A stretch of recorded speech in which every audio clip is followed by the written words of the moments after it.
Bienvenue dans cette nouvelle vidéo de la série sur les actions. Aujourd'hui, on va s'intéresser à l'entreprise Ruby pour laquelle je me pose pas mal de questions pour rien vous cacher. Est-ce que c'est le bon moment d'acheter ou non? On va essayer de décortiquer ensemble ces éléments, connaître un petit peu son actualité. On va passer un petit peu de temps sur bien comprendre qui est cette entreprise sans non plus rentrer trop dans le détail. C'est un job que je vous laisse faire. Moi, ce qui m'intéresse, c'est de vous partager quelques ratios intéressants, essayer de comprendre un peu quelle est la santé financière de cette entreprise, quels sont les bons éléments et peut-être ceux sur lesquels il faudra être vigilant. Et puis enfin, on finira par une belle analyse graphique. Du moins, on va essayer de faire quelque chose de propre et de construit pour essayer de bien finalement, à la fin de cette vidéo, se poser la question, est-ce que c'est bon ou pas de rentrer sur cette entreprise?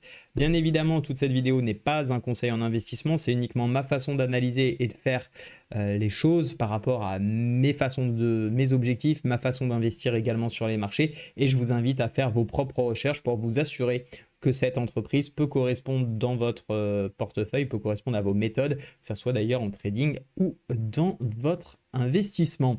Voilà pour ce petit disclaimer. Je vais vous présenter également tout au long de cette vidéo l'outil Koifin que j'ai décidé de prendre tout simplement. J'ai pris un abonnement chez eux. C'est une top plateforme. Je suis super ravi d'avoir trouvé cet outil. Vous allez le voir, on peut faire plein de choses. Je vous en reparle dans un instant. Avant ça, on va aller voir l'actualité du côté justement de nos amis de Ruby. Essayons de comprendre un petit peu qui ils sont. Alors encore une fois, l'idée c'est plutôt de vous les introduire si vraiment vous voulez, et je vous invite d'ailleurs à le faire, hein, à chercher plus en détail qui ils sont, creuser, essayer de bien comprendre qui sont leurs clients, comment ils fonctionnent, quel est le business model, quels sont les risques, quels sont les atouts qu'ils ont. Vraiment creuser la chose, hein, ne vous basez pas juste sur une vidéo YouTube de 15 minutes pour faire votre décision, ça peut vous aider à déjà filtrer, mais bien évidemment derrière, à vous de faire le job. Donc Ruby, c'est un groupe français indépendant qui opère dans le secteur des énergies depuis plus de 30 ans et il a 3 activités principales. Premièrement, la distribution d'énergie avec Ruby Energy qui va avoir des clients sur une quarantaine de pays, sur 3 continents, Europe, Afrique, Océan Indien et Caraïbes.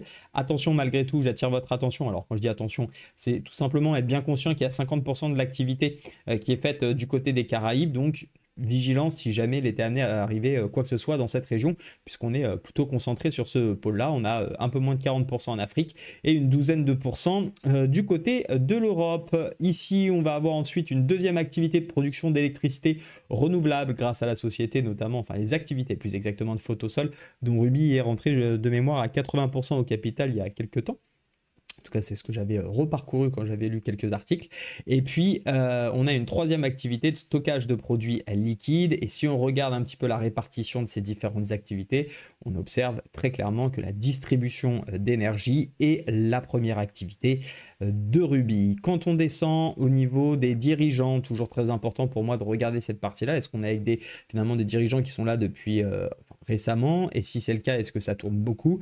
Pour le coup, j'ai pas eu besoin d'aller chercher très loin puisqu'on voit que les fondateurs sont toujours à la tête de l'entreprise. On l'a dit, ça fait une trentaine d'années que l'entreprise existe et donc sur ce point-là, c'est plutôt un point ultra positif. J'aime les entreprises dans lesquelles on a des personnes qui sont là depuis un moment et d'ailleurs c'est le cas pour certains administrateurs également. Du côté des actionnaires, on a une Dassault Family qui est là à hauteur de 5,6%. Et puis on a notamment 2 nouveaux entrants plus récents avec la compagnie nationale de navigation avec la famille Molly et puis aussi Vincent Bolloré qui est rentré au capital. C'est d'ailleurs un petit peu l'actualité de comment vous expliquer de Ruby, tout en sachant qu'il y a une autre actualité qui va être intéressante pour ceux qui pourrait être intéressant pour ceux qui sont déjà investis. Bien évidemment, cette news ne doit pas être, à mon sens, une raison d'investir dans l'entreprise. C'est plus un petit cadeau supplémentaire. Mais Ruby souhaite se séparer donc de sa filiale, enfin de sa partie Ruby Terminal et pourrait, dans le cas de la vente, réaliser donc une plus-value estimée à 75 millions d'euros et redistribuerait donc 0,75 € par action aux détenteurs justement de ces mêmes actions. Donc ça peut être un point intéressant. Également, vous pouvez aller fouiller sur le net, mais vous avez quelques autres articles qui vous parlent notamment des arrivées, justement, je vous le disais, au capital de Bolloré et de la famille Molly. Pour tout ce qui est plus recherche qualitative, vraiment comprendre l'activité, je vous laisse faire ce job. Alors on se retrouve donc pour analyser désormais les chiffres, faire essayer de parler un petit peu ces données, essayer de voir ce qui peut être intéressant. Avant cela, donc ici tu es sur Koifin, je te montre juste le petit logo pour que tu puisses en prendre connaissance. C'est vraiment une top plateforme, j'adore. J'ai testé pendant 2 jours, c'était il y a un peu plus d'1 mois et demi maintenant. Et vraiment, j'ai trouvé tout ce que je voulais. J'ai trouvé vraiment tout ce que je voulais dans cette plateforme. Il y a tout qui est concentré, notamment, alors aussi bien dans la technique en réalité que dans le fondamental. Personnellement, je suis beaucoup trop amoureux de TradingView pour me séparer de cette plateforme sur l'analyse technique. Mais en tout cas, sur le fondamental, c'est génial. Il y a vraiment tout ce que je veux. On peut aller très loin. On peut personnaliser tous les écrans. On peut mettre les données qui nous intéressent, virer celles qui ne nous intéressent pas, venir rajouter nos propres données. Il y a des états prédéfinis, préparamétrés qui nous font gagner énormément de temps. Et c'est très important d'être productif dans notre recherche pour ne pas perdre son temps à s'arracher les cheveux. Moi, c'est vrai qu'avant, j'utilisais 3-4 outils. Bah, c'est un petit peu pénible parce qu'en plus, tu t'aperçois qu'il y a des données qui sont pas forcément toujours cohérentes entre des différents sites. Donc là, au moins, tu as ce site-là, il est très bien fait. J'adore. Et tu vas voir, je vais te présenter tout un ensemble de fonctionnalités. Tu peux te créer tes propres watchlist, pardonne-moi, mais vraiment de manière approfondie. Également, tu as des screeners qui sont top. Il y a des outils d'aide aussi pour les ETF. On a même toute une panoplie d'outils sur l'économie. Tu peux comparer les inflations, les taux de chômage, les crédits. Enfin bref, c'est ultra intéressant. Il y a plein de choses à creuser. Donc n'hésite pas si ça t'intéresse à ce que je t'en fasse un tuto. L'idée aujourd'hui, c'est vraiment de parler de Ruby et je vais te montrer bien sûr quelques fonctionnalités grâce à l'analyse de cette action. Donc tu me le mets en commentaire, je te mets le lien si ça t'intéresse. Tu as une version gratuite aussi pour tester. Du côté de Ruby, donc on a ici un graphique qui nous montre bien la chute depuis 2018 de l'action et qui se reprend. On le voit là ces derniers temps qui se reprend et d'ailleurs on peut l'observer aussi par le petit encadré ici que vous avez du nom de Performance Returns qui va nous expliquer bien tout simplement que depuis un mois on a fait 25%, depuis 3 mois 47% et depuis un an year to date bien 51%. Donc on est effectivement sur une action vraiment dynamique. Quelques données aussi intéressantes et sur lesquelles on reviendra bien tout simplement là, hop là, le dividend yield, vous allez le voir rien qu'en passant le doigt enfin plus exactement la souris, vous allez avoir des graphiques comme ça, des petits pop-up qui s'affichent pour vous donner un peu de l'information parce que c'est vrai que le dividend yield, donc le rendement du dividende, finalement juste donné comme ça peut paraître être une donnée un peu brute et on peut voir comment il a fluctué. Alors forcément on le voit, le dividend yield était plus intéressant il y a encore quelques temps, c'est logique, mais aussi le prix était, alors pour le coup sur la dernière période beaucoup plus bas, mais c'est sûr que si on achetait ici, finalement on a un dividend yield qui a augmenté, mais on a une valeur de notre détention de portefeuille ou d'action. Si on avait un PRU ici, vous le voyez qui n'est toujours pas atteint, donc finalement c'est pas toujours la raison, en tout cas ça ne doit jamais être à mon sens la raison qui doit nous faire acheter d'avoir une entreprise qui baisse des beaux dividendes. Donc voilà, vous pouvez vous amuser à personnaliser tout ça, de toute façon j'y reviendrai dans un instant. Alors non, c'est pas ça, c'est hop, on va se remettre sur la formule overview. Et on a également d'autres indicateurs ici qui peuvent nous permettre d'avoir vraiment de l'information très rapide sur l'entreprise, notamment sur sa valeur, sur sa structure de capital, avec notamment 2,19 milliards de dettes, comme on peut le voir ici en total dette. On voit une dette qui avait largement augmenté, on en reparlera assez largement dans cette vidéo, mais qui commence à diminuer, ce qui pourrait être un signal intéressant. On va le voir plus tard. Également, il y a toute une partie sur les estimations au niveau des analystes. Moi, c'est moins ma tasse de thé. Je préfère me faire mes propres analyses, mais ça n'empêche que ça nous permet de voir s'il y a de la croissance qui est attendue et notamment au niveau du dividende par action, donnée importante, du bénéfice par action qui est vraiment une donnée importante. Et on voit effectivement qu'il y a une croissance qui est attendue et de manière assez significative d'ici 3 ans. Voilà pour cette overview. Je vous propose qu'on rentre dans le vif du sujet, qu'on aille d'abord voir des données qui moi m'importent énormément. C'est tout d'abord la rentabilité dans l'entreprise. Alors vous allez le voir, il y a plusieurs états sur lesquels on peut s'amuser à parcourir et qu'on va d'ailleurs parcourir. D'abord on va aller sur bien évidemment le bilan, donc le compte de résultats sur lequel on va retrouver les 12 derniers mois. On peut avoir les résultats en trimestriel. Je vais nous prendre les annuels juste pour avoir une vision globale de l'entreprise et on voit, première donnée importante, que le chiffre d'affaires a baissé de 2003 à 2022. Malgré tout, si on observe la donnée sur 10 ans, on voit qu'il y a quand même une progression et qu'on a des années effectivement où le chiffre d'affaires est un peu moins bon, peut-être lié aussi au contexte économique. Mais c'est important de l'avoir, on n'est pas sur une entreprise qui arrive systématiquement à augmenter son chiffre d'affaires, donc à garder en tête. La question qu'on se pose dans ces cas-là, c'est finalement est-ce qu'on arrive en parallèle de ça à maintenir des marges intéressantes, et il semblerait que ce soit le cas puisque même si on a eu une baisse ici du chiffre d'affaires, quand on regarde ici en pourcentage la marge brute, on a réussi quand même à la remonter. Donc oui, on a une marge brute qui est moins importante que l'année dernière, mais comparé au chiffre d'affaires, finalement ça fait quand même une marge brute plus importante. Donc on arrive à garder un petit peu cette marge brute, en tout cas en comparaison, en augmentation plus exactement par rapport à la période précédente. Et ensuite, on a tout un ensemble de données, bien évidemment, sur l'operating income, donc le résultat d'exploitation, qui on voit est également en augmentation, ce qui est vraiment pour le coup une bonne chose d'observer, malgré une baisse du chiffre d'affaires, et bien une augmentation de ce dernier qui est forcément très, très apprécié par les investisseurs et ce qui a pu expliquer peut-être le rebond ces derniers temps de l'action. Concernant quelques données au niveau du dividende, je vais pas y arriver, je dis dividende, du bénéfice par action, on a un bénéfice par action qui, on le voit, a bien augmenté sur les 10 dernières années. Pourquoi je vous parle des 10 dernières années? Parce que c'est toujours important de ne pas juste regarder l'année précédente. Alors bien sûr, ici on a une augmentation, mais encore une fois, c'est bien de voir si c'est une croissance globale qui est faite. Donc ça, c'est plutôt une donnée importante. On a également une croissance du dividende dont on reparlera. Il y a un écran qui est dédié, vous allez voir, qui peut vraiment être apprécié par tous ceux qui cherchent justement de l'information sur les dividendes. Et puis ensuite, on a le payout ratio. Donc le payout ratio, c'est le pourcentage des bénéfices reversés aux actionnaires par rapport au total des bénéfices. Et donc on voit qu'on prend 55%, 56% des bénéfices qu'on reverse aux actionnaires. Pour ma part, c'est pas forcément quelque chose qui me plaît pertinemment. Je préfère avoir des payout ratios très très bas, voire même pas de dividendes du tout. Mais encore une fois, alors pour pas de dividendes du tout, si la société est en croissance, bien évidemment, et est rentable. Mais ça reste quand même pas forcément mon sujet favori. On retrouve ici les EBIT et les EBITDA. Et d'ailleurs le revenu également net. Mais ce qui m'intéresse quand j'ai pas forcément envie de regarder directement de la donnée purement brute, eh bien c'est que j'ai des petits graphiques sur lesquels je peux m'amuser à naviguer et à personnaliser. Par exemple, moi je m'en suis amusé à m'en faire un sur le CA et la marge qui me permet bien d'avoir un visu comme ça sur bien tout simplement le chiffre d'affaires, donc voir qu'il est globalement en constante augmentation sauf la dernière année, et on a le même détail sur les marges. Et d'ailleurs on peut même aller ensuite s'amuser à personnaliser, hein, vraiment je ne vais pas le faire devant vous, mais vous pouvez modifier tout ce que vous souhaitez ici. Tous ces petits états, c'est moi qui me suis amusé à les créer. Et ici, j'ai également, vous voyez, des graphiques en histogramme qui vont me permettre de voir l'évolution de la marge. Alors, j'aurais pu très bien décider de me dire de la grosse profit, bah tiens, je vais la regarder ainsi, ça va peut-être me permettre d'en voir un peu plus. Alors, c'est pas l'évolution, pardonnez-moi, c'est le pourcentage de la marge brute ici. Et on voit qu'elle est de 25%. Je trouve ça relativement faible, mais vous allez le voir, est-ce que c'est faible par rapport au secteur ou c'est vraiment faible? Eh bien, il y a des outils également qui nous aident à le voir. Donc, c'est vraiment très intéressant ce qu'on peut faire. Grosse profit de 25% et puis net margin, bah pareil, 5%. Moi, je trouve que c'est très faible.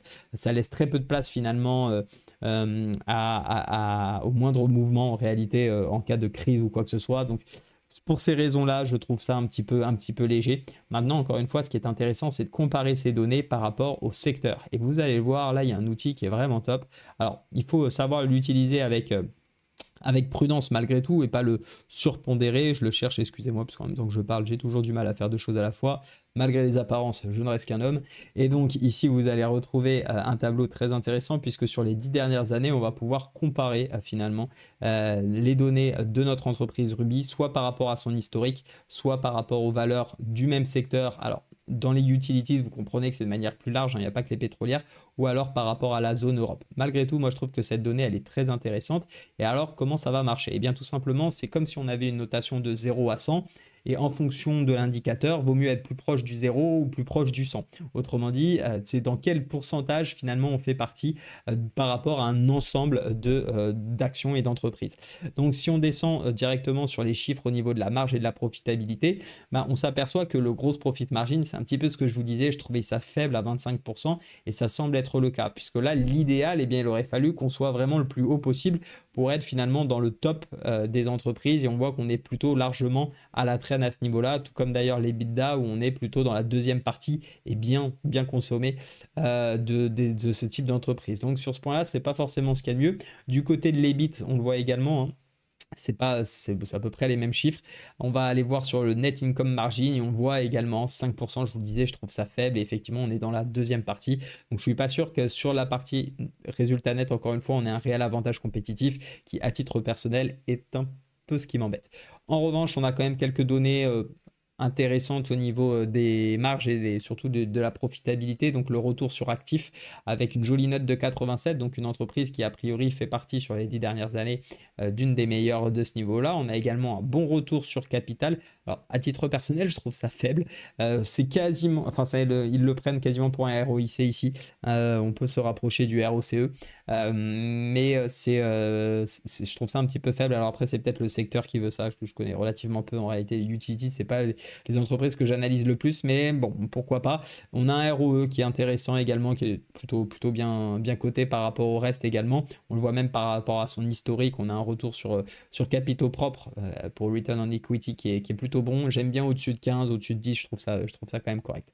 Donc voilà, et on va voir la même chose sur tout ce qui va être dette dont on parlera dans un instant, tout ce qui va être rendement, avec notamment les dividendes et puis le free cash flow. Et puis on va avoir tous les multiples, comme vous pouvez l'observer, de valorisation. Mais avant cela, je vous propose qu'on continue notre petit balade dans les différents états et qu'on aille voir des données qui nous intéressent toujours. Et comme on le dit souvent, un cash is king. Et si le cash is king, bah finalement, comment se portent les flux de trésorerie de notre entreprise Ruby? D'un point de vue purement donné, eh bien on le voit, on a un net income, donc on en a déjà parlé du net income, donc je ne vais pas m'attarder dessus, c'est le résultat net. Ce qui peut être intéressant, c'est de regarder eh bien ce qui sort donc des opérations, donc vraiment de l'activité de l'entreprise. Et on voit ici depuis quelques années maintenant, après une chute en 2021, eh bien une reprise de ce cash flow opérationnel qui est plutôt une bonne chose. Je m'intéresse pas trop, enfin c'est intéressant à creuser, mais ici je ne vais pas passer le temps sur l'investing et sur les financements qui sont des sujets bien spécifiques. Et puis derrière, donc on a le free cash flow. L'idée ici, c'est pareil, c'est de regarder sur plusieurs années s'il est conséquent. Bien évidemment, si on est positif, c'est mieux d'avoir des disponibilités, mais c'est pas suffisant. Ce que je regarde aussi, c'est le free cash flow par action et on voit effectivement qu'il est aussi globalement en augmentation sur une dizaine d'années. Voilà à ce niveau-là. Donc au niveau du free cash flow, pas grand chose. Alors ce qui peut être intéressant également, encore une fois, c'est d'aller faire un petit tour si on a envie de mettre ça en lumière et d'aller faire des graphiques. Et moi j'en ai fait un. Alors je sais pas si c'est le plus intéressant, c'était plus pour la vidéo pour rien vous cacher, mais je me suis amusé à mettre le free cash flow et de mettre le résultat net. Et c'était juste pour vous montrer qu'on peut compiler des indicateurs. C'est clairement pas le meilleur graphique que j'ai pu construire, mais ça n'empêche que voilà, c'était pour vous montrer quelques fonctionnalités. Et on voit bien ici, n'empêche que le résultat net augmente bien et qu'on a bien un free cash flow en augmentation. Voilà, à ce niveau-là, on va passer maintenant à la partie solvency, donc autrement dit solvabilité, et vous allez voir que là, il y a des sujets. Il y a des sujets puisqu'on a quand même des ratios qui sont relativement importants, notamment celui sur la dette par rapport aux capitaux propres que je trouve vraiment trop prépondérant de mon côté. Alors après, est-ce que c'est le cas sur l'activité? C'est ce qu'on va aller voir. Peut-être qu'effectivement, c'est normal d'avoir un total debt sur equity aussi élevé, mais quand on regarde par rapport même ne serait-ce qu'au passé, il a rarement été aussi haut. Il a été aussi haut ici en 2022. Alors attention, malgré tout, on a, je vous le rappelle, une entreprise qui a été rachetée, donc ça peut jouer. Maintenant, on sait aussi que la partie qu'ils souhaitent vendre de leur activité, ils vont tout dépenser pour les dividendes. Donc, voilà, je ne sais pas si c'est bien ou pas, hein, chacun a son avis là-dessus, mais en tout cas, c'est important de le savoir. Ici, c'est pareil, je trouve que c'est toujours intéressant d'avoir les données brutes, mais finalement, ça nous en dit qu'assez peu. Donc, pareil, on fait un petit retour sur les graphiques. Je vous ai préparé. Pour le coup, il n'est pas trop mal celui-ci. J'étais assez content de ce que je vous ai créé. Un petit graphique sur les dettes. Et ici, on a pas mal d'infos où on voit effectivement les différents points. Tout d'abord, ici, tout en bas, je vous ai mis le net debt. Donc, on voit bien l'évolution de la dette. Je trouve ça plus parlant finalement que juste des chiffres. Et on voit bien l'évolution de cette dette qui a vraiment augmenté, qui est en train de se stabiliser. Mais on est quand même sur des niveaux assez hauts. Malgré tout, bonne donnée, je trouve, c'est la dette sur EBITDA qui est extrêmement faible et surtout le ratio qui a complètement plongé. Et ça, c'est une bonne chose d'avoir cette dette sur EBITDA et bien tout simplement baisser puisque ça veut dire que la dette est moins importante par rapport aux résultats d'exploitation. Donc, bon point à ce niveau-là. Du côté, enfin en tout cas le total des dettes. Du côté du dette sur capital, pareil, on est sur des chiffres qui sont pas affreux. Clairement, on pourrait avoir mieux. Moi, c'est pas forcément le chiffre que j'attends, mais voilà, on est sur une entreprise qui a par rapport à son capital 44% en dette. Donc, on va dire que 44% de l'argent à l'extérieur, c'est pas le sien, mais bon, ça reste ok. On est sur moins de 50%. Donc, moi, c'est plutôt des chiffres que je regarde, même si j'aime bien beaucoup moins. En revanche, je vous l'ai dit, ce qui m'embête un peu plus, c'est le ratio de dette par rapport aux capitaux propres amenés. Là, ça peut vraiment amener à poser des questions, à voir comment ça évolue par la suite. Pour moi, ça, c'est plutôt un red flag. Mais encore une fois, il faut la creuser, cette donnée. Il ne faut pas juste la prendre brute comme elle est. Il faut vraiment essayer de voir avec le fondamental et je vous laisse faire votre propre avis là-dessus. Donc, du côté de la dette, on est quand même sur des niveaux, vous le voyez, un petit peu élevés pour ma part. Mais finalement, il faut mettre ça aussi en relation avec pourquoi pas le secteur. Et quand on regarde, c'est où? C'est où? Leverage, par ici. Eh bien, finalement, on n'est pas si terrible que ça. Du côté du long terme sur equity, alors là on a juste, attendez, on va reprendre les mêmes ratios. Voilà, le long debt equity c'est celui-ci, on voit qu'on est plutôt dans la deuxième partie, mais finalement avec 79,2%, bah, on n'est pas sur quelque chose non plus de complètement déconnant, si je peux me permettre, par rapport au reste du marché. Du côté de la dette nette sur EBITDA, on voit qu'on est même plutôt bas. Donc ça, c'est vraiment des bons indicateurs. C'est ce qu'on avait vu hein, par rapport aux résultats d'exploitation, c'est plutôt des bonnes choses. Maintenant, voilà, il y a quand même quelques indicateurs un peu hauts et on le voit d'ailleurs sur les 10 années historiques, on est sur de la dette qui a été relativement élevée. Encore une fois, à prendre avec des pincettes, à vous de en juger si c'est fait partie de vos critères que vous êtes prêt à accepter quand vous allez détenir une action. On va passer sur la valorisation avant de voir les dividendes. Du côté de la value, pareil, on a des outils pour ça, permettez-moi de les chercher. Entreprise value, vous allez voir, c'est génial, on a plein de choses. On a ici la valeur de l'entreprise donc qui nous est calculée, qui je vous le rappelle, c'est les liquidités et le cash disponible auquel on ajoute toutes les dettes qui nous permettent eh bien, d'avoir la valeur de l'entreprise et ensuite on a certains ratios qui sont calculés à partir de là. Alors je vais prendre ceux de 2022 parce que ceux de 2023 n'ont pas l'air d'être les plus optimisés, vous allez voir qu'on retombera dessus et on a des EV ici vraiment enfin, très intéressant, très bas, donc c'est sûr qu'on est sur une entreprise qui semble a priori peu valorisée, voire même sous-valorisée par rapport à ce qu'elle devrait être. Maintenant, faut-il encore qu'elle ait les armes pour aller rechercher les performances attendues. On est sur du 0,6 sur le V-Sales, l'EBITDA c'est vraiment très faible. J'ai un petit sourire nerveux qui part parce que quand on voit actuellement sur les autres entreprises, on n'est pas du tout sur ces scores-là, en tout cas sur celles qui sont forcément survalorisées, mais ça reste très faible et on ne l'a pas ici. On ne l'a pas ici, j'allais vous dire, on a le PE, mais le PE, on l'a vu, il est de 10. Donc le Price Earning Ratio, on doit l'avoir dans les chiffres highlights. Oui, ici vous avez aussi un récap finalement des principales informations. On ne l'a peut-être pas non plus ici, on va dire, s'il est juste là, 10.